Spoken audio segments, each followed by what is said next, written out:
Il m'a été demandé le retour du fond bleu, donc je vous ai mis un peu de fond bleu, un peu de lumière bleue. Comment vous allez? Ça se passe bien pour vous? J'espère que vous allez bien. Aujourd'hui, on va parler de OnePlus. Vous vous en douterez, vous le voyez dans le titre, sinon vous ne seriez peut-être pas là. On va parler de ces smartphones-là. Et ces smartphones-là, je vous les ai déjà présentés. Je vous ai fait une première vidéo de présentation de ces produits. Et aujourd'hui, eh bien, on va regarder quels sont les points qui vous permettront en tout cas d'aller l'acheter et les points qui feront qu'il faut fuir et qu'il ne faut surtout pas l'acheter. J'ai donc aujourd'hui 9 points positifs et 5 points négatifs. 9 points positifs pour lesquels il faut aller acheter ces produits, OnePlus 9, OnePlus 9 Pro, et 5 points négatifs qui feront qu'il va falloir que vous passiez votre chemin. Alors à vous de vous faire votre idée bien évidemment.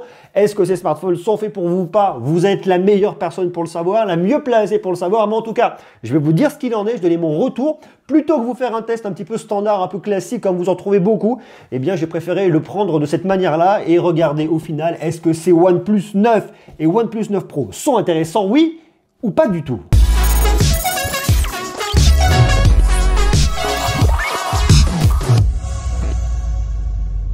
On va tout de suite commencer par le positif. On va commencer par le premier point qui est pour moi important, qui est un des gros points forts de ce smartphone, de ces smartphones que sont les OnePlus 9 et OnePlus 9 Pro. Eh bien, c'est la recharge rapide. Regardez-moi ça là. Vous avez un bloc de charge qui est juste hyper mastoc. On est sur du 65 watts, on est sur du 10 volts et 6,5 ampères. Ça, c'est en rapport avec la vidéo que je vous ai fait l'autre jour pour vous parler des blocs de charge. Donc, allez jeter un petit coup d'œil si vous ne l'avez pas encore vu. Ce qui fait qu'ici, vous allez recharger votre smartphone de 0 à 100% en moins d'une demi-heure. En moins d'une demi-heure, c'est de la charge basse tension. Vous avez en fait deux batteries de 2250 mAh dans chaque smartphone pour un total de 4500 mAh. Et ça, c'est super cool et c'est vraiment un des très gros points positifs que vous allez retrouver ici chez OnePlus. Donc ça, c'est avec la recharge filaire. Mais vous avez en plus de la charge sans fil, 50 watts, qui va d'ailleurs plus vite que beaucoup de smartphones qui seront un peu plus chers. Vous le rechargez de 0 à 100% en moins de 45 minutes en charge sans fil. Autant vous dire que ça, c'est super intéressant. Donc ici, on se posera plus la question de se dire je vais être en rate de smartphone, j'ai un problème, ah mince, j'ai oublié de le charger. Là, j'ai oublié de le charger avant de faire le tournage. Qu'est-ce que j'ai fait? Je les ai pris tous les deux, je les ai branchés là-dedans et je suis parti pour vous faire cette vidéo sans aucun problème. Ils sont chargés très rapidement. Donc ça, pour moi, c'est un gros point positif. Vous vous levez le matin, il n'est pas chargé, qu'est-ce que vous faites? Vous le prenez, vous le branchez, vous vous lavez, vous ressortez de la douche, vous êtes prêt, il est chargé, vous pouvez attaquer votre journée, vous tenez une journée comme ça avec cette charge rapide sans problème. Et ça, pour moi, c'est un des très gros points forts. À noter ici le bémol, parce qu'il y a quand même un petit bémol. Ça, c'est le OnePlus 9, ça, c'est le OnePlus 9 Pro. Sur le OnePlus 9, vous n'avez pas de charge sans fil 50 watts. Vous avez uniquement, mais des guillemets quand je dis uniquement, vous avez uniquement ici de la charge sans fil 65 watts, ce qui est déjà quand même relativement énorme. Le deuxième point qui vous incitera à venir acheter ce smartphone, c'est la performance. La performance Snapdragon 888, 8 ou 12 Go de RAM, c'est de la LPDDR5, c'est monstre de puissance. Vous avez soit 128, soit 256 Go de stockage en UFS 3.1, ça marche bien, ça écrit vite, ça lit vite, ça performe, ça va super bien. Vous avez aujourd'hui ce qui se fait mieux. Donc si vous voulez un smartphone pour le gaming, vous voulez faire tourner des Fortnite à fond la caisse, vous voulez quelque chose d'extrêmement performant, qui ira très vite, qui répondra parfaitement à toutes vos sollicitations, là, vous avez vraiment ce qu'il faut. Et c'est pour moi un des très gros points forts de ce smartphone et ça lui apporte en plus beaucoup de polyvalence dans beaucoup d'usages. Autre très gros point positif ici chez OnePlus, eh bien, c'est l'expérience logicielle. Vous avez OxygenOS 11. C'est une des meilleures expériences qu'on peut retrouver sur Android. Alors, il y en a beaucoup, il y en a qui s'améliorent, mais celle-là, elle est vraiment intéressante. Vous êtes sur un Android 11. Ici, tout est clair et très lisible. Vous avez accès à vos différents réglages, vos différents paramètres très facilement.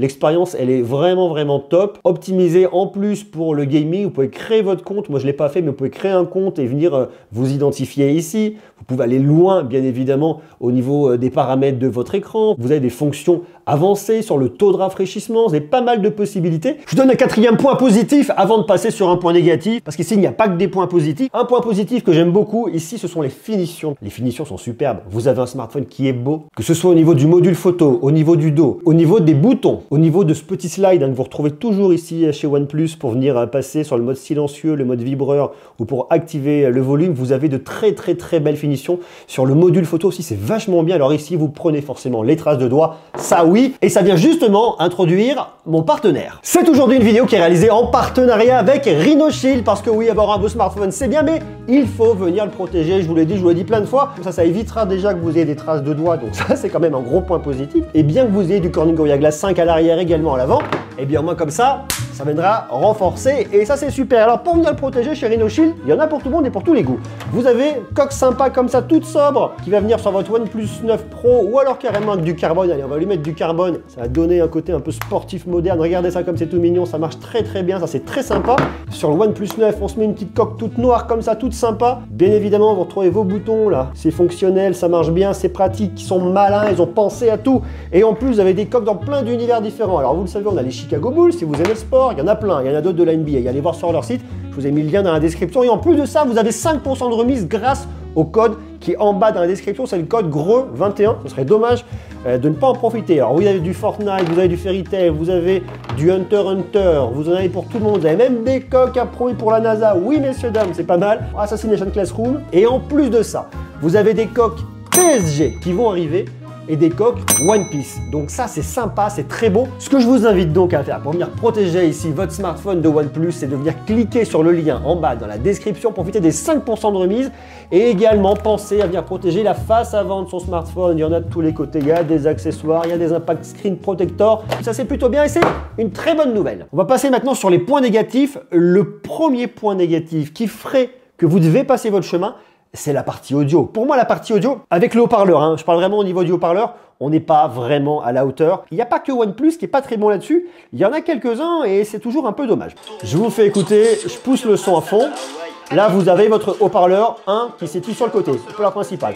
Le deuxième haut-parleur est situé juste ici, dans le haut-parleur qu'on va utiliser pour venir passer nos appels téléphoniques. Et en fait, ce qui est problématique et ce qui est dommage, c'est que vous avez un vrai déséquilibre. Ici, là, vous avez votre haut-parleur principal qui, lui, par contre, marche pas mal. Vous avez un spec qui est vraiment bien, du son qui est grave, un bon volume, ça marche bien. Et le deuxième est situé ici en façade, ce qui fait que, je vous l'ai déjà dit plein de fois, ici, on part par là, ici, on part sur le devant, et ici, le son va être beaucoup plus médium et beaucoup moins fort. Donc, vous avez un vrai déséquilibre lorsque vous écoutez de la musique, avec d'un côté un son qui sera plus ample et de meilleure qualité sur la droite, et beaucoup plus faible et plus étriqué sur la gauche. C'est pas terrible, et je trouve ça dommage dans une expérience d'un smartphone à presque 1000 €. On va maintenant passer à un point positif, un des gros points positifs, un des très gros points positifs de ces smartphones, mais surtout du modèle professionnel, c'est son écran. Vous avez une superbe dalle, mais tellement bien maîtrisée. Ce que j'aime ici, c'est qu'effectivement, vous avez un écran incurvé. Déjà, ça, c'est vachement sympa. Ça apporte beaucoup plus en immersion. Je le préfère à l'écran plat qu'on va voir sur le OnePlus 9. D'autant plus que si vous êtes sur un écran de 6,7 pouces, vous êtes sur de l'AMOLED, LTPO, Quad HD+, 120 Hz adaptatif. Vous avez un écran HDR10+, 10 bits, super lumineux. Très, très beau boulot sur le modèle Pro. Sur l'autre, c'est bien, on n'ira pas aussi loin, on n'aura pas un taux de rafraîchissement 120 Hz adaptatif, on ne sera pas sur du LTPO, on est un peu en dessous. Mais pour moi, le gros coup de cœur au niveau de l'écran, il est clairement ici sur le OnePlus 9 Pro. Allez, on va continuer maintenant avec les autres points positifs, ça va être la photo. Sur la photo, il y a eu un très beau boulot de fait, il y a des choses qui sont vraiment super, d'autres qui sont un peu moins bien. Je vais vous montrer, vous allez tout de suite voir. Je vous le dis tout de suite, entre le OnePlus 9 et le OnePlus 9 Pro, on a une différence au niveau du capteur principal. Vous n'avez pas le même capteur de Sony de l'un à l'autre. Par contre, l'ultra grand angle sera exactement le même. Là, on est sur les photos prises avec le OnePlus 9. Je vous montre juste après le OnePlus 9 Pro. Regardez, on est sur une photo là que je trouve super sympa. Ce que vont avoir tendance à faire ces smartphones, c'est à compenser d'un point de vue logiciel pour ajouter plus de piqué. Donc on se retrouve avec des photos avec beaucoup de piqué, avec du détail, des fois un peu trop et à outrance. Et ça, on en reparle dans quelques instants. Regardez votre capteur principal, c'est sympa. On a une belle gestion de la lumière. L'ultra grand angle, forcément, une différence de colorimétrie, on s'en doutera. Ça, c'est normal, on n'est pas sur le même capteur. Là aussi, c'est très sympa. Regardez, je vous fais voyager, je vous emmène là dans le bassin d'Arcachon, c'est sympa comme tout. Regardez, là, grand angle, ultra grand angle, on voit la différence de colorimétrie au niveau du sable. Là, on est plus pâle. Là, on est un peu plus sur de l'orangé, jaune orangé. La même chose là. Très bien, très bonne gestion de la plage dynamique, ça marche bien, grand angle, ultra grand angle, parfait. On passe sur le modèle professionnel, regardez ici comme ça marche très très bien la gestion de la plage dynamique. On a bien le soleil ici, mais on voit quand même la partie du clocher, je pense que c'est le clocher, on voit bien tous les nuages autour. On a bien toutes les pierres ici en façade. On voit même ici les détails au niveau de l'arbre, on a la façade arrière, rien n'est cramé. Derrière, on voit bien aussi toutes les zones qui sont au soleil. Et quand on passe sur l'ultra grand angle, c'est la même chose, ça marche bien. On perd un poil en précision, mais ça marche quand même très très bien. Regardez là, comme c'est chouette. Là, paf, ça marche bien. Regardez-moi ça, regardez-moi ça. Est-ce que c'est pas beau l'Auvergne? Vous Vous avez ça, c'est votre grand angle, et paf, l'ultra grand angle, ça s'ouvre, c'est magnifique. Moi, j'adore. Regardez ça comme c'est mignon. Grand angle, la neige, on voit bien tout. On passe sur l'ultra grand angle, c'est la même chose, c'est préservé, ça marche bien. Ce qui nous emmène au 7e point, c'est la photo de nuit sur le grand angle. Regardez ça, regardez ça. J'adore. Alors, on voit que l'algo, il compense à mort ici. C'est compensé. On le voit bien, regardez même la lune qui vient se réfléchir ici, c'est magnifique, je vois bien la lune, j'ai mon ciel, j'ai tout. On voit que le logiciel est là, hein, il n'y a pas un côté hyper naturel, on voit l'impression que c'est retouché en fait, alors que c'est pas du tout retouché, c'est vraiment sorti de smartphone. Moi j'adore, je trouve ça super super joli. Regardez ça, regardez ça. Le ciel, on voit bien les étoiles. Je ne l'ai pas posé sur un trépied, alors je me suis calé sur le coin d'une fenêtre, mais ça marche vraiment super bien. Et voilà, le boulot là-dessus est vraiment bien fait. Ce qui nous emmène au 2e point négatif, la raison pour laquelle il faudrait oublier ce smartphone, eh bien, c'est la photo sur l'ultra grand angle. Regardez, franchement, c'est pas qualitatif du tout. C'est pas beau, c'est imprécis. On a du mal à avoir une image avec un beau rendu. Alors là, j'ai un poil moins bougé sur celle-là, mais moi, je suis pas fan. Je suis vraiment pas fan. Regardez de la même manière ici, mais là, parce qu'il n'y a pas de stabilisation, donc forcément, avec moi, ça ne pardonne pas. Pareil, ultra grand angle, pas de stabilisation, ça ne pardonne pas. C'est pas uniquement le fait du OnePlus 9 ou OnePlus 9 Pro. Beaucoup de smartphones vous proposent ça aujourd'hui sur la photo de nuit, avec un ultra grand angle. C'est pas extraordinaire, mais voilà, une fois de plus, c'est un truc qu'on va retrouver sur beaucoup de smartphones. Donc là, c'est vraiment compliqué de lui en tenir rigueur. Ce qui nous emmène au 3e point négatif, c'est la compensation logicielle au niveau des photos. Ici, vous avez trop de piqués. Je trouve qu'il y a trop de piqués. Alors parfois, ça marche lorsqu'il vient compenser des scènes qui nécessiteront d'avoir un peu plus de piqués, mais parfois, c'est un peu trop. Ici, on va se retrouver avec beaucoup trop de détails et c'est pas dingo. On le voit au niveau du sable, au niveau de différents endroits. On le voit également au niveau des vagues. Je trouve ça dommage. Il y a une compensation logicielle et ça en fait un petit peu trop. Alors, ça vient typer les images d'une certaine manière et d'un autre côté, voilà, ça en fait un peu trop. Ce qui nous emmène au 8e point positif de ce smartphone, eh bien c'est la lentille freeform sur le capteur ultra grand angle. Alors je ne sais pas si vous vous souvenez, on en a parlé il n'y a pas longtemps avec le Oppo Find X3 Pro, parce que oui, ici, il y a une partie de la R&D qui est partagée entre Oppo et OnePlus, ils font partie du même groupe. Bon, je vous passe un petit peu l'histoire. Cette lentille freeform, elle va venir optiquement éviter qu'il y ait trop de déformation, éviter de base la déformation au niveau des photos sur l'ultra grand angle. Et regardez, ça marche quand même pas mal. Alors, on a quand même une certaine déformation, hein, c'est de l'optique, c'est un ultra grand angle, c'est normal, on est dans un smartphone, mais ça fonctionne. Je fais un petit extra sur cette partie photo, notamment sur le OnePlus 9 Pro. Je l'ai pas incorporé dans mes plus dans mes mois, mais c'est vraiment histoire de venir compléter, comme ça vous verrez tout. Lorsque vous êtes sur le téléobjectif, là, capteur principal ultra grand angle, j'aime me rapprocher, je peux venir me rapprocher un peu, mais dès que je me rapprocher un peu trop tout de suite, on le voit, on perd en détail, on récupère du bruit. Et il ne faut pas aller trop loin, sans quoi tout de suite, c'est vraiment pas beau, pas beau. Il y a un autre point qui est assez sympa sur ces smartphones-là, c'est qu'avec votre capteur ultra grand angle, vous pouvez faire de la macro. C'est un des rares smartphones qui fait bien de la macro, donc je tenais vraiment à le bien souligner. Parce qu'en règle générale, la macro sur smartphone se fait avec un capteur dédié de 2 ou de 5 mégapixels et le rendu est pas terrible. Comme là, on est sur un 50 mégapixels sur un ultra grand angle, on arrive à avoir des choses qui sont vraiment pas mal et bien détaillées. Regardez ici, on a des choses qui sont vraiment très sympas. Même sur de la glace, on arrive à récupérer des choses plutôt pas mal. Donc là-dessus, il y a aussi un très beau boulot qui a été fait de la part de OnePlus. Point de détail en passant aussi rapidement, les photos prises avec la caméra de selfie sont pas mal. Regardez, j'aime bien, on a bien du détail. Ça me fait un petit flou léger au niveau de l'arrière-plan. Une des grosses différences que vous avez entre ces deux smartphones, c'est que sur le OnePlus 9, vous n'avez pas de téléobjectif. Et là, vous le voyez vraiment, regardez, capteur principal, on passe sur l'ultra grand angle.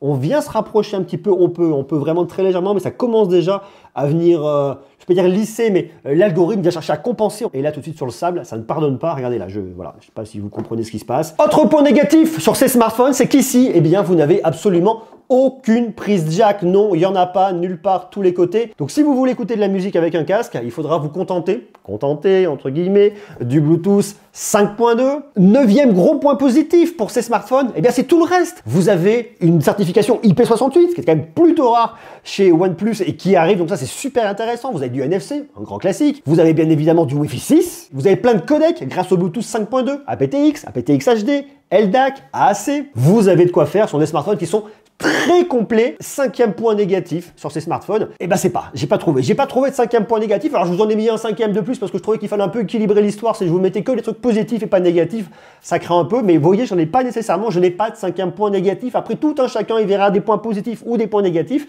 mais moi je les aime bien. Je les aime bien ces smartphones et je trouve vraiment, mais vraiment que OnePlus a bien bossé sa copie sur ces deux produits-là. Ils sont beaux, ils sont élégants, ils marchent bien, ils sont performants. L'autonomie, ça aurait pu être un 5e 5e, voire 6e point négatif, parce que ça va vraiment dépendre de vous et de vos usages. Si vous en avez un usage un peu intensif, vous ne tiendrez pas une journée ou une journée tout au plus. Si vous êtes un peu plus cool, vous pourrez approcher de la journée et demie. Les 2 jours, ça va être un petit peu complexe là-dessus. C'est pas le smartphone qui sera le plus endurant, mais ça, on est tellement rassuré avec ce bloc de charge 65 watts qu'on se pose pas la question de l'autonomie. Quelque part, on sait que même si l'autonomie, c'est peut-être pas la meilleure ici, c'est peut-être pas celle qui tiendra le plus longtemps, on s'en fiche parce qu'on le prend, on le branche, vous laissez 10 minutes, un quart d'heure, vous êtes reparti pour la journée, vous êtes tranquille et ça, c'est vachement bien. On a donc 2 smartphones très complets. Bien évidemment, je préférais le modèle Pro, on s'en doutera parce qu'il en fera beaucoup plus, mais il y a une grosse différence de prix. Le OnePlus 9 va être disponible à 719 €. D'ailleurs, je vous mets le lien en bas dans la description. Tandis que le modèle professionnel à 919 €. Il y a un écart qui est assez conséquent qui va se faire dans la partie photo au niveau du capteur principal, qui va se faire au niveau de l'écran. Donc si vous le pouvez, si vous en avez les moyens et s'il vous convient, le OnePlus 9 Pro est vraiment bien. Le OnePlus 9 est aussi très bien. Et moi, ce que je vois et ce qui m'intéresse, ce qui est super intéressant ici, si vous voulez, c'est que OnePlus vient un petit peu rattraper son retard en termes de photos. Ils n'étaient pas toujours très bien placés. Moi, je le trouvais assez efficace globalement, mais c'est vrai que par rapport à une concurrence qui est extrêmement puissante, eh bien OnePlus avait besoin d'aller un poil plus loin quand même dans cette partie-là. Donc là, justement, ils vont plus loin, c'est intéressant, ça marche bien, mais en tout cas, j'aime beaucoup et je dis félicitations OnePlus. À vous de me dire vous maintenant ce que vous en pensez, quels sont vos points positifs par rapport à ces smartphones, quels sont vos points négatifs. Marquez-moi tout ça bien évidemment en bas en commentaire. Quand on se retrouve très vite, je vous envoie des gros bisous, prenez soin de vous et puis surtout n'oubliez pas de vous abonner, d'activer la cloche. Voilà, des bisous, à bientôt. Ciao ciao.